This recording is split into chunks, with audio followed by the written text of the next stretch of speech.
Alright, so I'm gonna try and keep this short. I don't want like a 10-minute video going out because I feel like there is a lot to say, but people don't really pay attention to 10-minute videos. So, I'm gonna be talking about relationship abuse and sexual assault, which is something that is super controversial, I feel, because a lot of people don't think that people in relationships, like even marriages, they don't think that they're still getting sexual assaulted because they're married and they chose to be with that person. But if you're anything like me, then I learned the hard way that that is not true. I've been in 3 seriously mentally abusive and a little physically abusive relationships that were super toxic. And for me, people were always yelling like, just leave, like you can just leave. And people don't know how hard it is to leave. Like, speaking from my experience, I left and my ex tried to get me jumped at the club by like 5 girls that I didn't even know. Or one time my ex lived 30 minutes away from my high school, and he would come in to my practices and he would show up at my house when I wasn't there. And so sometimes people say just leave, but it's not safe.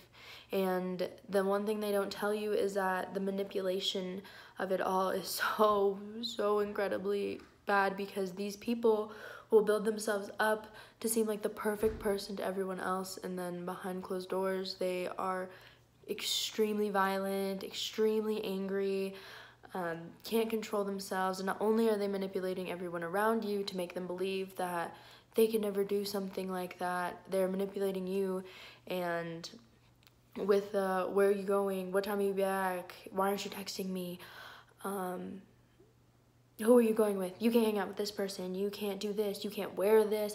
Those are all things that have been told to me, and at the end it builds up slowly. Like, it starts off with something so small and then later it gets more and more aggressive, and now he needs to see your schedule when you work to make sure you're at work and you're not somewhere else.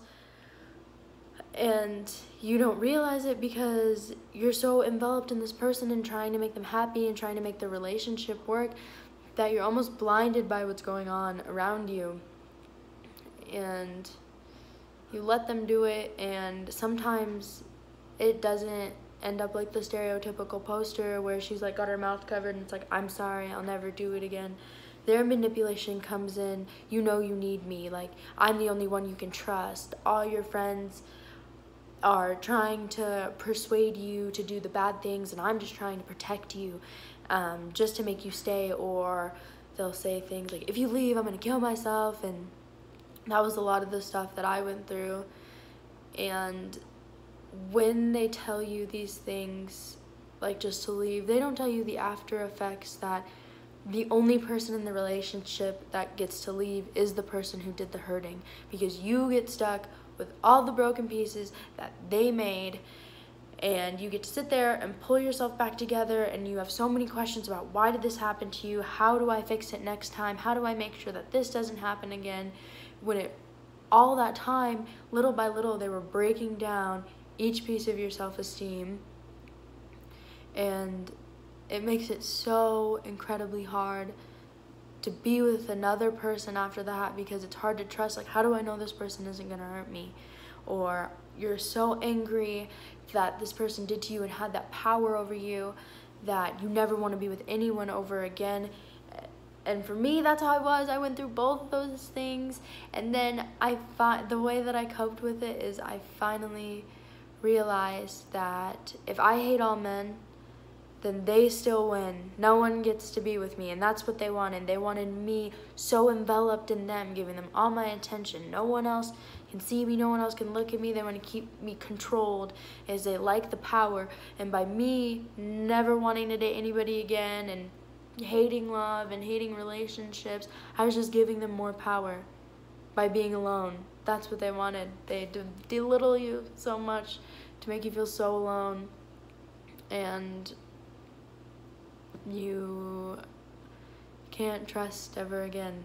And all of your next relationships are 10 times harder. And that's something they don't tell you when they talk about the after effects of abuse is how you have to survive without the thing that convinced you, there's a fly, the thing that convinced you that it was your sole purpose, your sole piece of happiness, and everything, your whole world revolved around. If I have any advice for anyone who goes through relationship abuse, it sounds so cliche, but just to stay strong and get help. Even if you think that this person has built themselves up to the people around you to be this great person that no one would believe you, still try and try until someone believes you. I will believe you personally, because it sucks so bad, that feeling that no one will believe you, and it makes you feel so alone. So just know that I'm here. We're all human. I believe you, and I'm not gonna judge you for whatever he made you do, or whatever friends he told you you lost because of him. I don't judge you. I understand, and I'm here. And the reason why I want people to share in this experience with me is so we can create common understanding for what people are going through. I feel like the biggest divisions out there today are because there's a lack of understanding for one another, and we're all just fighting to prove a point instead of come to a solution and see eye to eye. We're all arguing, we're not listening, and I fall victim to that 100% of the time, but I'm trying to fix it. If you want to share a story, please do. It could be about anything, any experience. I want to learn. I do. I really want to learn about your experience. I want to learn what you've been through, so I know how to help someone who may be going through something similar, and we can do it together, and we can just slowly start finding some common ground. And then for people who disagree or have a different viewpoint, they can ask questions and they can learn our experience and maybe get a different perception of things. So if you are wanting to make a video, please use the hashtag #WeAreAllHuman. It's kind of going to link us together, and it can be about anything: racism, sexual orientation, anything controversial that you feel has happened in your life and you can give some insight about. I want to hear it. And if you can't, and you don't think that you want to share anything, you don't feel comfortable, please share the videos, so maybe someone will reach out and start one for themselves. So thank you so much for watching. That was my experience on sexual assault. I didn't get really into detail because it's pretty personal stuff. I just don't feel like putting that out there, but that's how I experienced it and what it felt like for me, why I couldn't just leave. And there's still parts of me in my new relationships that I have to work on trusting, because there's still parts of me that are in control by what happened. So it doesn't just end when you leave. Thank you so much for watching. Please share this video. Please share your videos about anything that's happened to you that you feel has been controversial: immigration, police brutality, racism, sexual orientation, anything you can think of. And I would love to learn your experience and how we can make it better together.